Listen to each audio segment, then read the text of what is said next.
The stone smells of wet dust. A girl stands in a canyon so narrow that two loaded camels cannot pass each other, one hand flat against the rock, waiting. She is listening for the sound that arrives before water, a low rasp inside a clay pipe set into the cliff at shoulder height. It is late winter, in the reign of Aretas IV, and rain that fell on the highlands this morning is reaching her now as a thin, governed thread. We do not know her name, we know the pipe. This is Petra. What does it take to build a city for as many as 30,000 people inside a desert that gives 150 millimeters of rain in a year? And what makes a city like that stop? The answer is not an army. There is no siege here, no burning, no final day, no last defender on a wall. What happened to Petra is quieter than destruction, and far stranger, because it is the same thing that is quietly happening to us. Petra sits in the sandstone mountains of southern Jordan, in a bowl of rock reachable through a single fault in the cliff face. The gorge is about 1,200 meters long.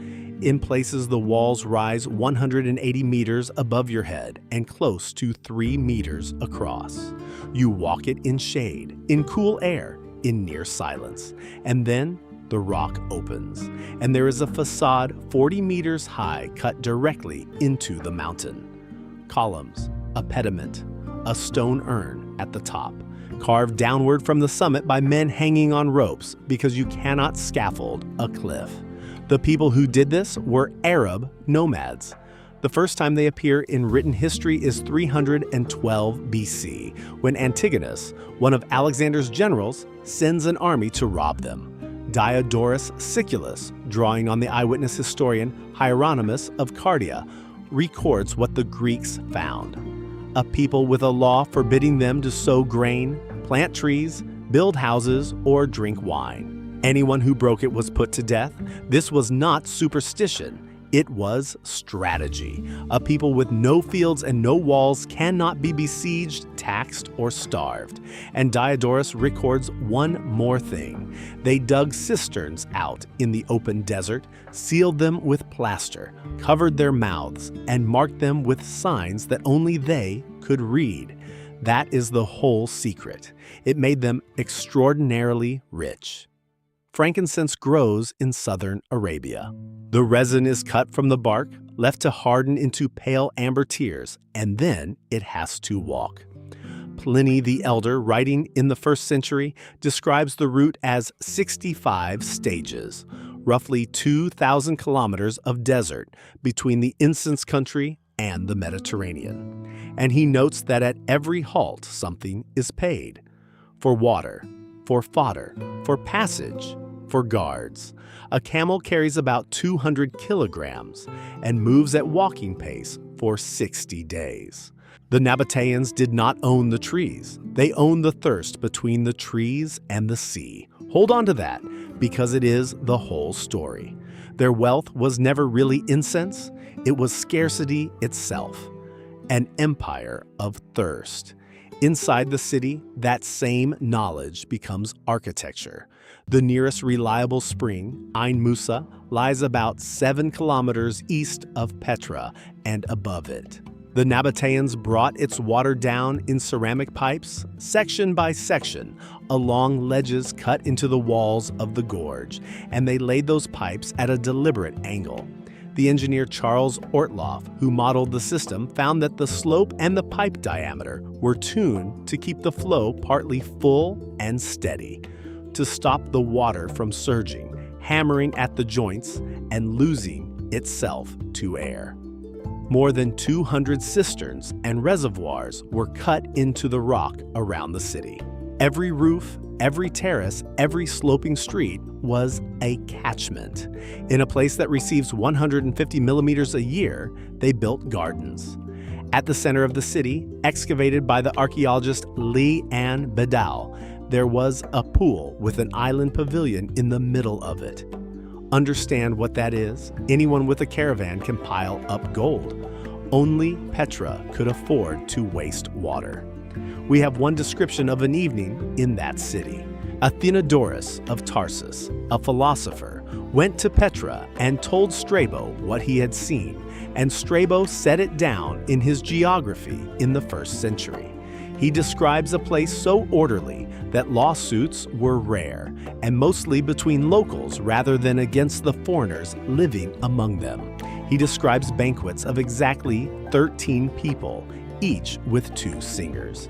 He describes the king serving the guests with his own hands and giving an account of his conduct in front of the assembly.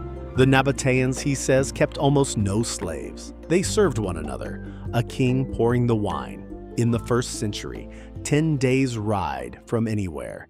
In the year 106, Rome annexes the kingdom. There is no record of a great battle. The last king, Rabble II, dies, and the province of Arabia is simply declared under the emperor Trajan. Then Rome does something far more dangerous than conquest. It builds a road. The Via Nova Traiana, paved, garrisoned, mapped, running the length of the country.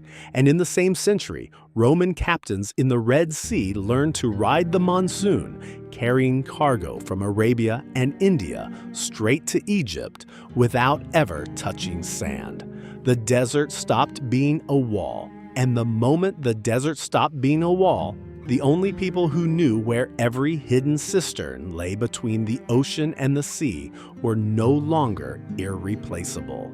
They were a stop on a route that other routes now bypassed. There was an earthquake in the year 363 and another 2 centuries after that, and the aqueducts cracked. But nobody fled. In 1993, in the ruins of a Byzantine church in Petra, archaeologists recovered 152 carbonized scrolls, dated between the years 528 and 582. They are not warnings, they are not laments, they are property deeds, marriage settlements, and an argument about who owns which vineyard.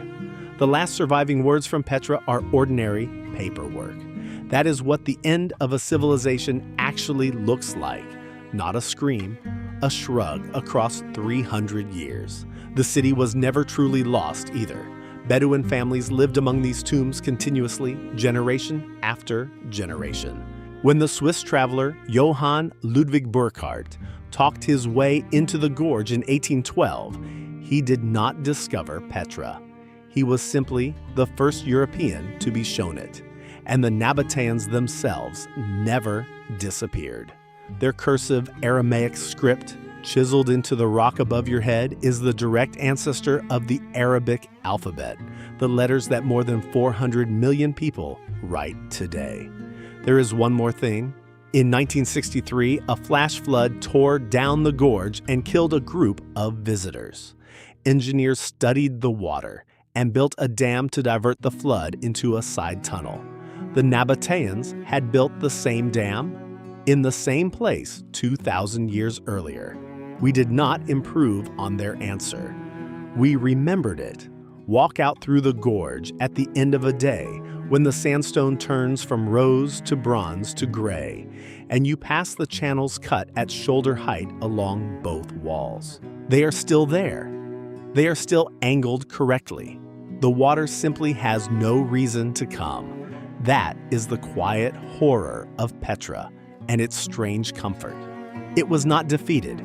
It was not forgotten. It was made unnecessary. Somewhere in your life there is something you know that other people need. Petra is what happens when they learn it too. No army ended the Rose City, a shorter road did.